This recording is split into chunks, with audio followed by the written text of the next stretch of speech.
Bukod naman sa pagpapanatili ng kapayapaan, malaki rin ang papel ng puwersa ng mga sundalo sa pagtulong ng mga nangangailangan. Dahil dito pinarangalan ang mga magigiting ng miyembro ng 66 Infantry Battalion sa New Bataan, Compostela Valley dahil sa kanilang mga nagawa sa probinsya.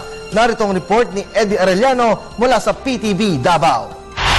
Sa pangunulan ng Commanding General ng Philippine Army, Lieutenant General Noel Cubales, pinarangalan kahapon ang 17 magigiting na mga kawal ng 66 Infantry Battalion dahil sa kabayanihang ipinamalas sa isang engkwentro laban sa mga rebuilding NPA na balak na naman sanang maghasik ng lagim sa Barangay Katipunan, Nabunturan, Compostela Valley Province. Napansin at ikinagalak din ni Lieutenant General Cubales ang ginawang pagligtas at paglunas ng mga kawal sa isang rebuilding sugatan. Nakabawas doon sa mga critics sa aming and we're very happy that this thing happened. Ito rin, nasasayan din ako dahil mababawasan yung problema ng ating taong bayan dito. Katatapos ng binagyo to, tapos tinaterrorize na naman itong mga grupo na ito. So mukhang hindi naman yata sila naawa sa mga tao na rito.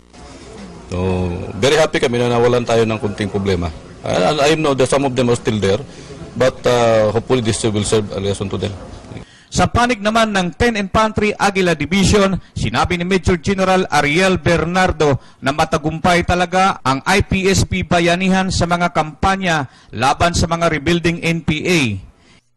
Tunay lamang ang nangyari sa New Bataan dahil ang mga sibilyan na mismo nasawa na sa panglilinlang, pananakot at pangungutong ang siyang nagsumbong sa kasundaluhan kung saan nagkakampo ang mga rebelde.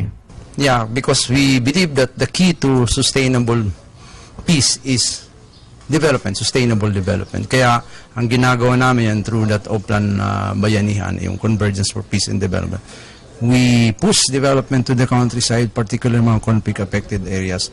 And sinasabi ko, magkaroon ng wholesale development doon sa mga remaining conflict-affected areas. Remaining county na lang naman kasi kita naman namin, in every region na may mga affected in provinces, may mga isolated areas naman Na-recover mula sa encounter site ang 6 na mga high-powered firearms, isang IED at mga subversibong dokumento kasama na ang mga campaign materials ng tumakbong senador na si Teddy Casino, mga party list na Bayan Muna, Riela at Anak Pawis. Para sa Telebisyon ng Bayan, Eddie Arellano.